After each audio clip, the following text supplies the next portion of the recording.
Does relaxing the English standards and requirements, does that compromise that safety? there Like, was a driver shortage. There's actually a very big part of the industry that like fundamentally doesn't believe in the driver shortage fleet myth, news. right? So I think this was yesterday. The Senate voted to rescind California's authority to enforce its advanced clean cars regulation.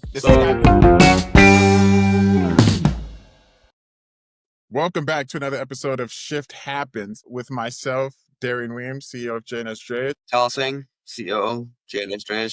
Welcome back, guys. Welcome back. Today, got a kind of a light docket for you guys. We've got some sustainable logistics stuff that we're going to roll through.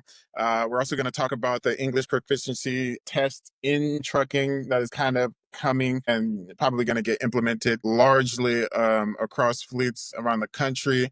And then lastly, we have some updates on this CARB California clean air regulation. And so, yeah, kind of a light docket today. We'll get into those things. Other than that, though, Tal, how we feeling today? We're recording on a slightly different day today, right? Happy Friday.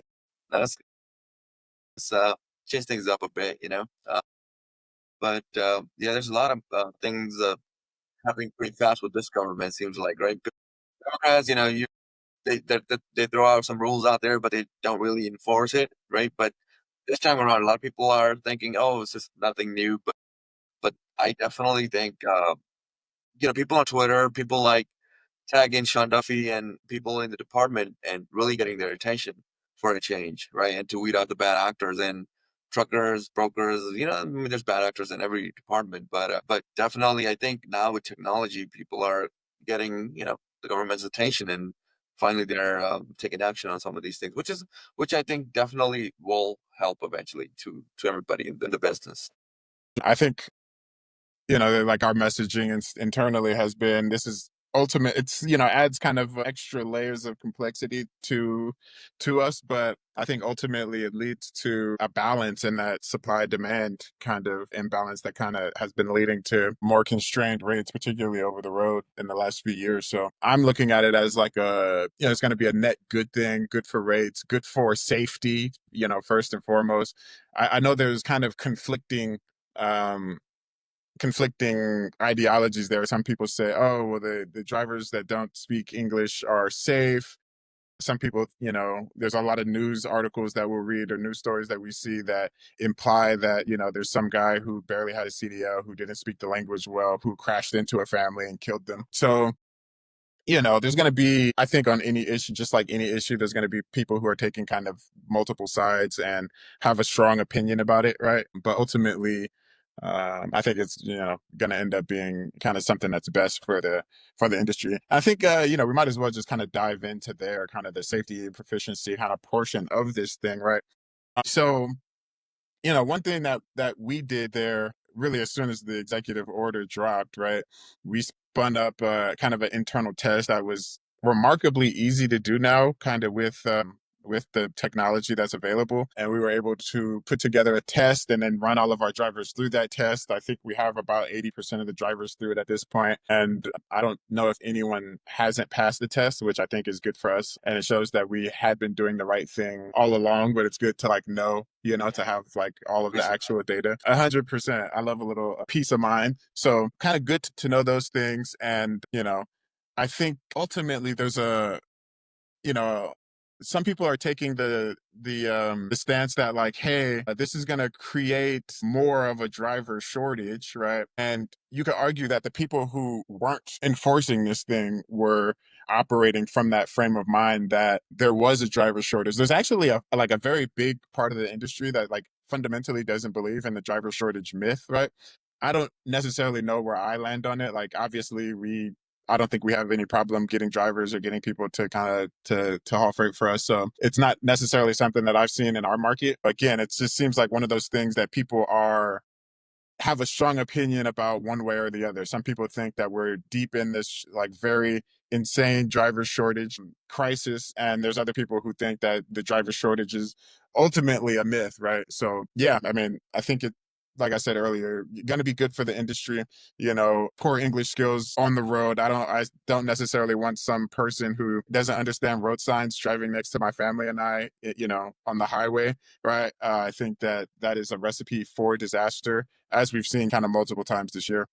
And the majority of the issue is that a lot of people would suspend their license. Their medical might Uh, be suspended, or they don't even have a CD. It's crazy to think about. How can those people be on the road? Meaning those are the bad actors that the DOTs really want to go after. Yeah, and then if they come across a company that has a driver that doesn't speak English, that's going to be on top of that being enforced. And now, actually, you're seeing DOT checkpoints, meaning there was a DOT inspection that happened, but even regardless, you can already tell that inspections are happening a lot more now than they were in the past, meaning they're top to bottom. They're enforcing, which is a good thing. And when they do these inspections, that's why they come to find out, hey, this guy doesn't have a license, doesn't have this medical is expired.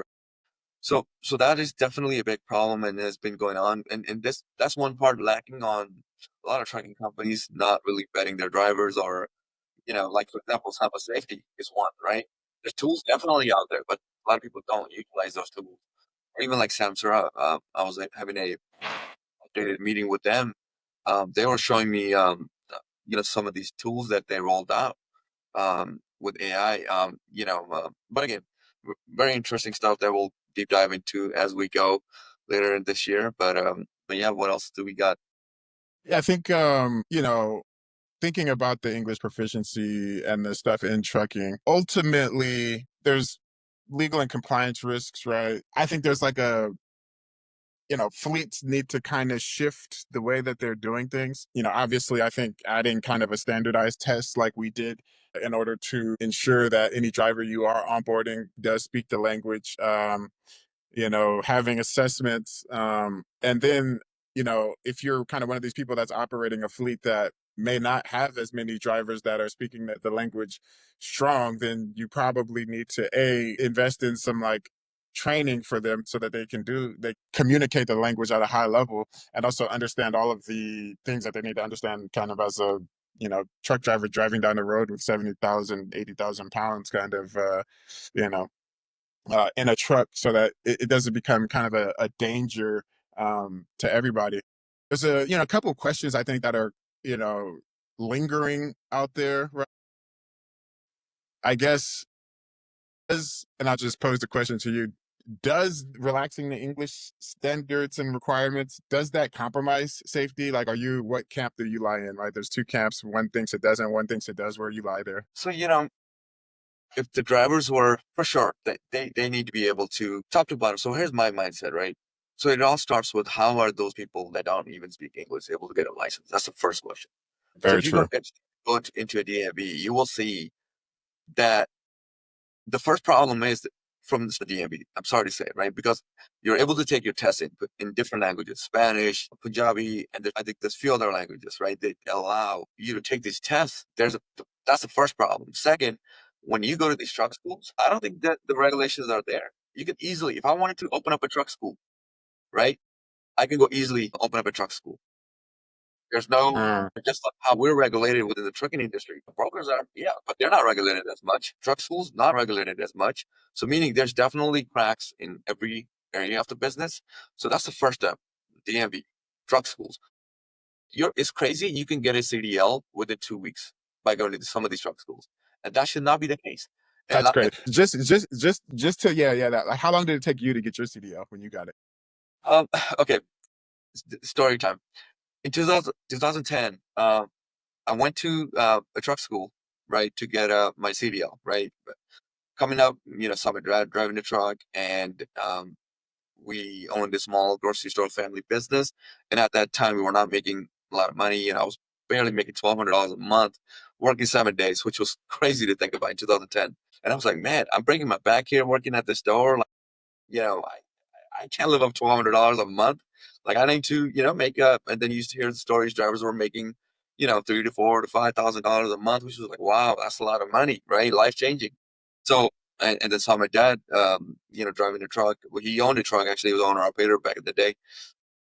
And then I go to the school. I was like, hey, I want to get my license. Like, what's the process? Yeah, it's $1,200, and I'll get you to, within 2 weeks. I'm like, what? 2 weeks? Like, how does that work? And they actually gave me an notebook. And I'm sorry to say, these truck schools encourage you to cheat on the test. I'm like, what the? I'm like, why? I was like, why would I cheat on the test? Like growing up here, like, trying to do the right thing, they encourage these drivers because they just want to roll it out as many drivers and get them out of there. Of course, Right. it's in their business model. How sorry, how were they encouraging you guys to cheat on the test? This, bro, like, just going to the DMV. Mhm. Last week, I went to the DMV to renew my license. Every 5 years you have to renew, obviously, but every 2 years for truck drivers, you have to get the medical, right? You go there, on one side, there's people that are taking tests. I literally walk up to there, I was like, I need to submit my application. And there's only one person working there. And there's like 30 people over there, taking their tests, or somebody's filling out an application. You're easily able to, again, end of the day, are you doing the right thing as a human being or not? Yeah. Right? I literally took the booklet, went home for about a month. I read through the booklet, studied it. After a few months, took my time, went back. I'm like, you guys are, they literally told me, you're probably one of the craziest persons that came into a truck school after a while that did not do what they were telling me to do. I'm sorry, I won't name them, but I think they're out of the business, obviously. I was like, look, man, I don't want to be, driving a truck, like, just, cheating on the test. Like, no. Anyways, and that's still happening. Like, who's going to take action on those truck schools, bro? Like, You're actually bringing up a great point. Like, to get a license. yeah, Right? And like Europe, it's very hard to get a truck driver license, from what I've heard, which is a good thing. But anyway, so yeah, so I would say starts from the DMV regulations, the government, and then end of the day, you gotta, if you want to try to become a truck driver, you gotta know in your head, you can do a lot of damage if you do not know and understand how a truck works and what kind of critical thinking it takes to stop a truck. I mean, I drove for about 4 years, man. No ticket was, and then again, end of the day, you see a lot of drivers that try to apply with us that the records are wrecked, and then because they think, and they're like, oh, the other company can hire me easily. Why can't you? I was like, look, we can't we're hire you not that easily. company, my friend. We got a process. We look at your record. We go through insurance. We go through some of safety. We look at your, you know, the whole deal, and we reject 99% of our. I would say it's probably easier to get into Harvard than into J&S. We got a whole list of drivers, but again, we're trying to do a lot of things the right way. But I wish, a lot of people out there try to do, and the right thing, and then obviously trucking will be better overnight.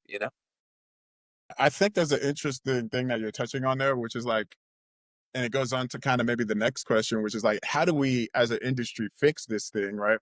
And it seems like one of the easiest things to do would be to hold the people who are issuing the CDLs liable Yeah, for anything that happens with their drivers, right? Now, maybe there's, maybe you don't want that to be a super long process or process where it's like you're indefinitely liable for anything that happens over the road for people that come through your school. But like, maybe for some amount of time, like, if you give guys driver's licenses that aren't prepared to drive and they injure somebody, maybe your school is liable, maybe your school gets shut down, maybe maybe you are liable in the lawsuit as well, right? That's inevitably going to come from people that are not safe being on the road. I think that could be an interesting way for us to combat it. Also, there's just, I think, the raw horsepower energy of just like like if we as a country, which it seems like we're doing, just fundamentally crack down on people that don't have CDLs, people that have shady CDLs, people who aren't able to go through the processes that they need to go through.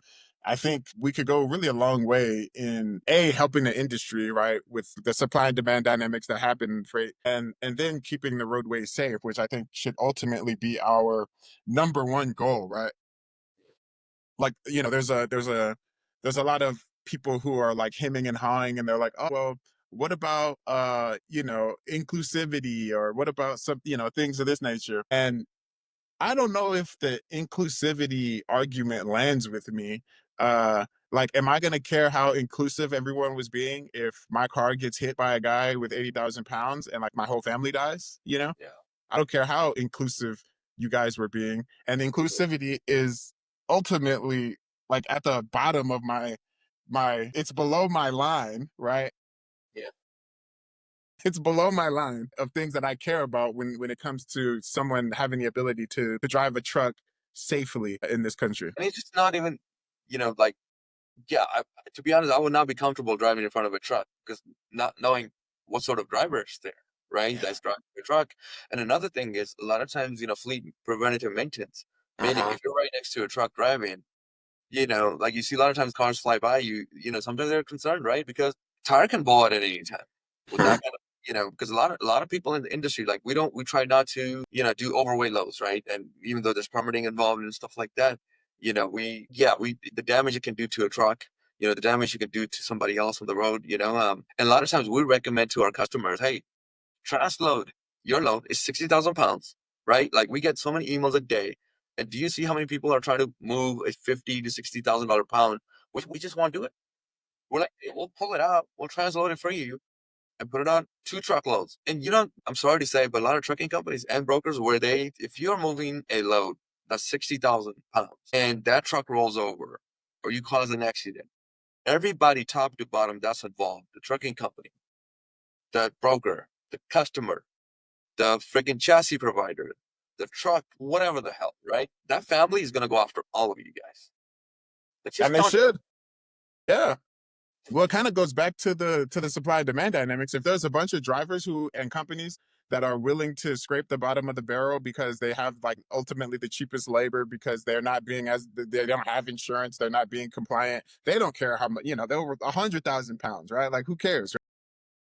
So I think it goes back to the point of like we just need to really tighten down the industry and get drivers and companies out of the industry that just aren't willing to do the right things, right? So Look, I think we're going to touch on a lot of controversial topics this year, and I'm willing to put my ass on the line, to do it because hey, I've been trying to do the right thing all my life, and I see a lot of other people, brokers, my friends, or trucking, and actually they're not your friends if they're not doing the right thing. To be honest, if somebody says that they're not doing the right thing, they should not be your friend. yeah. So what? Listen, you can't be my business friend, like we could maybe go get a bite, we could go to In and Out, but like, I'm not gonna do any business with you if you're fundamentally doing things the wrong way. So yeah, I think yeah, you know, cracking down, which I'm glad that the administration is doing, cracking down on the industry, which will make it safer. I think ultimately it will lead to the supply and demand dynamics getting reworked so that there's less trucks on the road, less unsafe trucks on the road, less motor carriers that are willing to do the bad work that really stops the rates from incrementally rising in this thing. um I think moving on here, there for us who are operating a fleet in California for the most part, we got some California CARB news here, some clean fleet news. So I think this was yesterday. The Senate voted to rescind California's authority to enforce its advanced clean cars regulation. This is So kind of yeah, yeah. all over the news, all over the news. But White House budget includes freight interests, cuts green programs, Merck's a shipping line. Okay, hey, don't mind me bringing my newspaper into the mix, guys. So young, but I'm still old school. I actually learned this from my grandpa. He was avid, he was a teacher, but I saw him growing up read the newspaper all the time. So it's in my blood to daily read a newspaper. As you should, man. As you should. It's Get a just a hard copy. grind yourself, people, from your cell phones. Of So course. I was reading here, Merck's shipping line. Merck's axed zero emission trucking projects in Chicago and New York. So what does that tell you? If a shipping line is saying they're not profitable running a zero emission trucking project, and another thing, like I go to a lot of events, like over the years, I have been. So the last event that I went to, it was a government event in the city of Tracy, and there was on the panel there was 3 bankers there, and I asked them this question: hey, if I were to buy zero emission trucks, would you fund us? And hundreds of people, they said, no, we won't do it, and not unless you buy 10 trucks. So what does that tell you? And even the banks won't fund you. So like, yeah, top to bottom, you're right. The government is cracking down, and even though California is trying its hardest to keep rolling out these programs, and but yeah, we'll see it. Worried how far or how long can it last?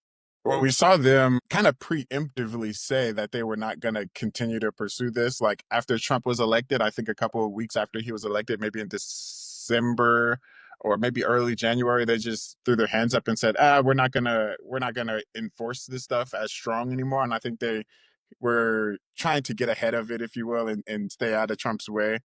Yeah. But ultimately, I think what the thing to do is to talk about what has actually happened with the rules in place, right? Like, was it better or was it worse? We have data now, and it's like, were cleaner fleets on average, and I say cleaner fleets, were they on average better or were they not?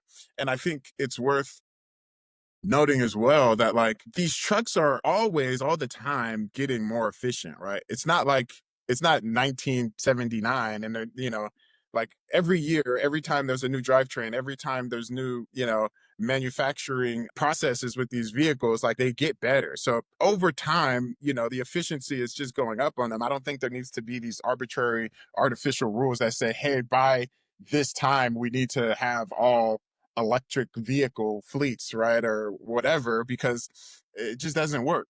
And the trucks don't work as well, right? They can't haul as much, they can't haul as long. They're a lot heavier, right? And so ultimately, I think, when we look back at this time, we may find ourselves just giggling, being like, man, how ridiculous were we as a country, as a Western part of the country to believe so heavily in these They're things. trying really hard to roll out their hydrogen, electric. Tesla's still trying, and we still have not, I mean, yeah, they delivered to Pepsi and Food LA, but we'll see. They're still facing a lot of challenges there. I mean, Amazon was the one that they had, hybrid truck, but yeah, we'll see. I mean, we tried to place some orders, but the infrastructure was just not there, right? Like, you don't really know the true cost until it's in front of you, right? Uh-huh. Meaning, I haven't seen any of my friends get an electric truck yet because yes, a few of the bigger companies down in LA have, but again, like you only see in the early stages, Merck's Axter zero emission trucks. So I think once they're gonna really figure out, okay, this is actually costing you a lot more money, trying to be efficient. Yeah, you want to do the right thing, but at what cost, right? If it's gonna put you out of business, would you want to do that to your team? I doubt it. Yeah. Yeah, I think that's the thing that's like, let the market decide, Yeah. like when the trucks are good enough and cheap enough and there's enough infrastructure for it, I have no doubt that there will be widespread adoption of electric trucks, right? But you can't force everyone into this narrow kind of chasm and say, hey, everyone has to do this by this time, because it just doesn't work. Where are we going to charge these things, right? Oh, I have to spend double what I would spend maybe in two and a half times, right, on a truck that can't do the same amount of work, right? So it's just one of those things where ultimately, we got to let the market decide. And it's just like in the passenger vehicles, bro. Like when Tesla first came out, everyone wasn't super interested in buying a Tesla. But now, we live in California. It's like everyone has a Tesla. Why? Because they're cheap and they're the best car that you could buy. And it's like spectacular. Makes a lot of sense. So whenever that happens on the commercial trucking side, like, I don't think it's like a hardcore ideological thing where people just like need to have gas, but like people want to do what's best for them, right? Like I'm not going to spend more on a truck and to get less output from it, right? I'm not going to do these things because you tell me to do them. I'm going to do them because it's the best thing to do. And it will be, sometime down the line, whether that's 5 years, 10 years, 2 years, I don't know when it comes, but at some point it's going to be best for you to have these trucks, but that's just not the case yet. So spectacular, spectacular.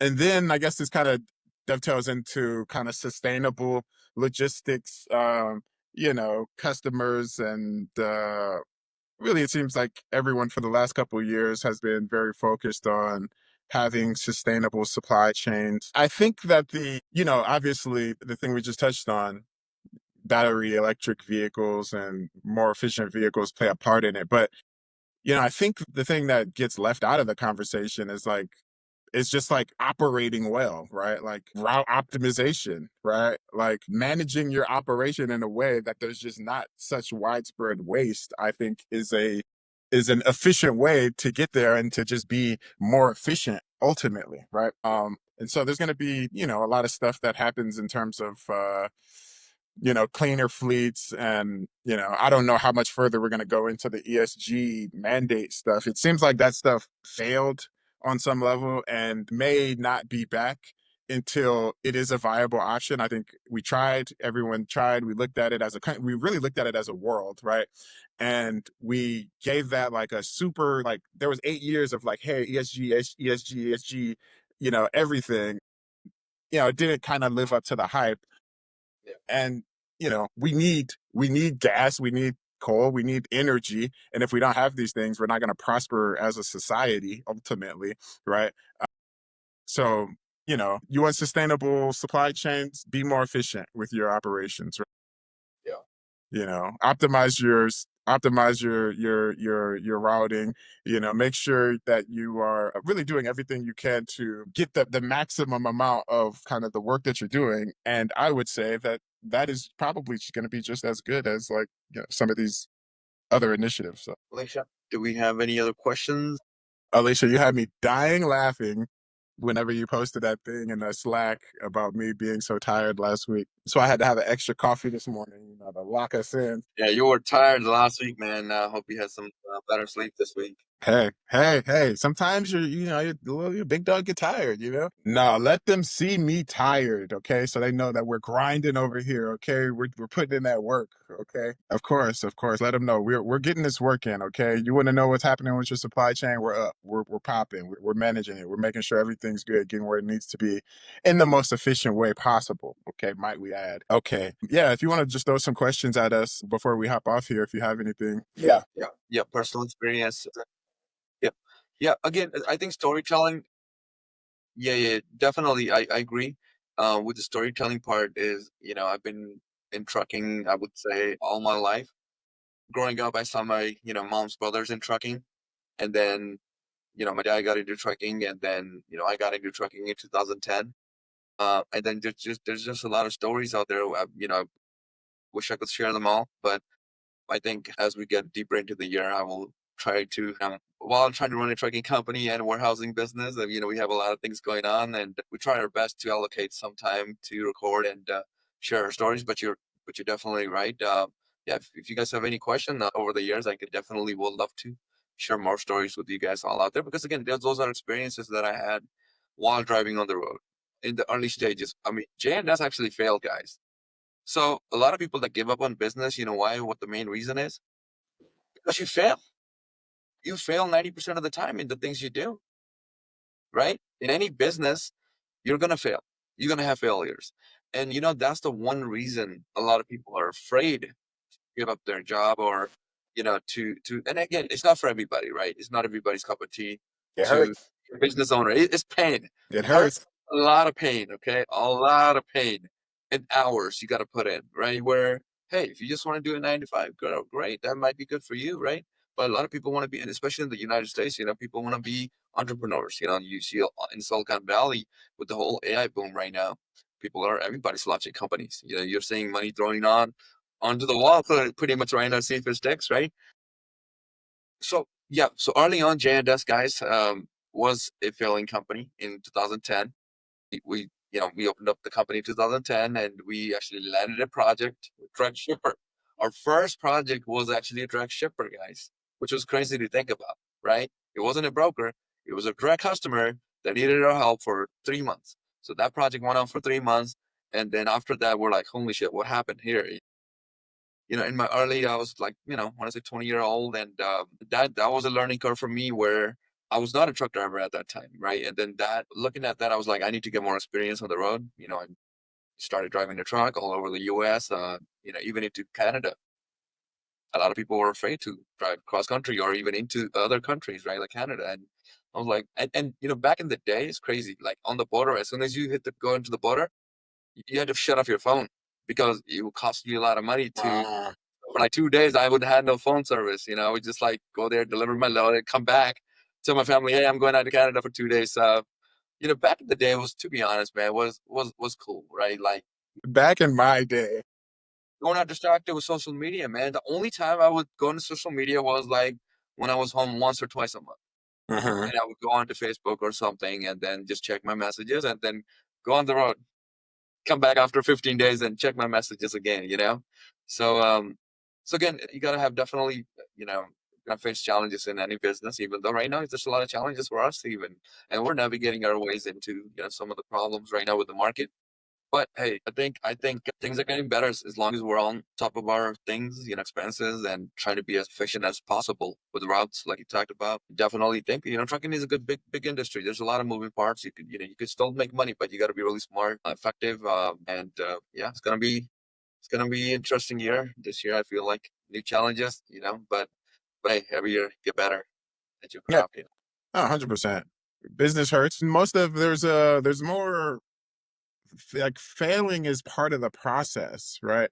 Like luckily, I think a lot of people quit on themselves because they never had to fail at a thing before, and failure hurts, and it hurts your ego, and it hurts for if you, especially if you're very ego driven and you're running around telling people how you're the best thing since sliced bread, and then uh and then one day you're not the best thing since sliced bread, or maybe for a month, or maybe for a year you're not the best thing since sliced bread. A lot of people can't handle that hardcore realization that like the shit that they think may not be as true as they wanted it to be today, right? But my like experience from sports has taught me that you're gonna lose a rep, right? Like you're not gonna win on every play is not a touchdown. Every play you don't score, right? Some of the plays you just get a couple yards, you get punched in the face, and it's like, hey, now it's 2nd and 8, right? And we gotta, all right, let's dial up a good play here. So it's about resilience. A lot of people don't have resilience, particularly a lot of people in our generation. I've found like the amount of people that I come across that are just like saddened by something, or they're like, they don't have any drive towards anything, is actually kind of sad for me. And I actually think, back to your point, I think it is a byproduct of like being in that social media era Yeah, where everything is so whitewashed, if you will, or so it's like everything is Instagram, it's high gloss, it's got to be sexy. I'm doing so good in life, right? Like yeah, that's the whole function of social media now. And people can't handle when those things just aren't true, or when they don't get to like post the Lambo pic, right? Of them outside the private jet with 2 Lamborghinis and like a couple models, right? Like so I don't know. I'm actually optimistic that I think we're actually going to leave this era of social media. This is my hot take for the day, but I think our kids are not going to be on social media at all, actually. I think they're going to grow up in a world where as AI becomes more prominent and does just more for us online, I think that there's not really going to be as much of a need for us to actually be online. Maybe social media is just going to be a bunch of like agents like interacting with each other, right? And I think our kids are going to be like fundamentally people to people, and they're going to get back to like core human stuff. I think so because I'm already like the amount of time that I spend a decent amount of time on Twitter because I think Twitter is the best place to get high frequency news. But 100%. like other than like being on TikTok and Instagram and like Not for short us. form video, yeah, it's just like not, to me it's not even interesting. Like I don't the people. Crazy that people are so addicted to TikTok and Instagram, with constant consuming stuff. But you're right. I definitely think, you know, in our space, we got to become better leaders to lead men and women to, start thinking about these and start implementing these things within themselves and their families, right? But yeah, you're right. You're right. We need Twitter is good, and reading. We love reading. I know you're good reading in a lot of where you get the information. That's where you changed my mindset early this year. Like, hey, let's be very mindful where we're getting our information from. So that was very effective, I think, where you do a great job on, sharing a lot of resources and information, which has greatly helped not just me but our team as well. But again, that's great. So I do want to introduce something new. Book Talk of to the me. week, guys. Talk to me. Book of the week is Zero to Yeah. One by Peter Thiel. So I definitely think we can do our part in this world is share stories, right? Uh-huh. So what is the story of Peter Thiel? Is he was the PayPal mafia, right, and one of the partners on early days of Elon Musk. So great book to read, guys. They're the one which I'm reading right now. Pretty interesting guy here. He used to teach in Stanford as well in the Silicon Valley. So the one thing that he talks about is in the book early on is the next Bill Gates will not build an operating system. The next Larry Page or Sergey won't be in search engine. The next Mark Zuckerberg won't create a social networking site. So if you're not learning from these guys, if you're copying these guys, you're not learning from them, right? So Uh-huh. what he was the main his takeaway was, are you just building another restaurant, or are you just building another business, or are you actually in life solve a problem? Which was very interesting to think about. So he's a very, very smart guy. So I feel like we need to start introducing book of the week, which I'll start doing, right? And I think Darren, you already do a great job of sharing some storytelling, which again, Alicia is wanting for us to share more. I definitely think the more stuff we share, storytelling with our audience should be helpful, especially to the younger generations. I love giving back and mentoring young kids in high school, college. I get a lot of feedback from them on content because they were really critical of me when we were posting in the early days. It was like, hey, you need to change this, you need to change that, because I get a lot of feedback from them. To make improvements on our social media stuff as well. But again, we have some knowledge and which we can share. But again, at the end of the day, we just gotta do our part. Yeah. Back to the Peter Thiel thing too. Solving fundamental problems. That's a thing that we've been talking about a ton recently, right? Like how do you go from being a trucking company to helping people manage their supply chain, right? Like how do you solve real hardcore pain points for people, right? Not just, helping them with some little thing, but like no, we can help you kind of manage the totality of this thing. Yeah, And I think Peter Thiel is a great guy. I love Peter Thiel. I love his take on technology too. He has yeah, this take on technology, which is like, since I can't remember when it was, but like, he throws out some arbitrary, since 1999, like technology actually hasn't improved or something, which yeah, I'm interested to see what his take is in this new AI. I haven't heard him on anything recently, like where's he at with this new AI stuff. But yeah, dude, I think ultimately, you know, to your point, like sharing the knowledge that you gain, being very critical of where you get your information, I think is one of the most powerful things you can do. Because just like your body, if you eat junk, you get yeah, fat, right? If you and if you eat a high protein diet, you're gonna have some muscles. So it's like if you read books, then you're probably gonna have a strong mind. You're gonna have a strong thought process, right? It's actually funny, and we could kind of end with this, but my son, we do this thing where like, I'll like play some music and he'll like rap to the music. So I put on this heavy metal, this like hardcore heavy. He loves like rock and roll. Put on this hardcore heavy metal thing, and he's like screaming into the microphone. He's like, "Eat food, read books," and I'm like, "Yeah, yeah, that's what I'm talking about. Eat food, read books," and he's just going off on this tangent, and I'm like, "Man, this guy's." He's the future. He's the future. But okay, we can wrap this thing. So this is thank you guys again. This is Shift Happens. This is Darian Weems. You guys have a good one. Bye bye.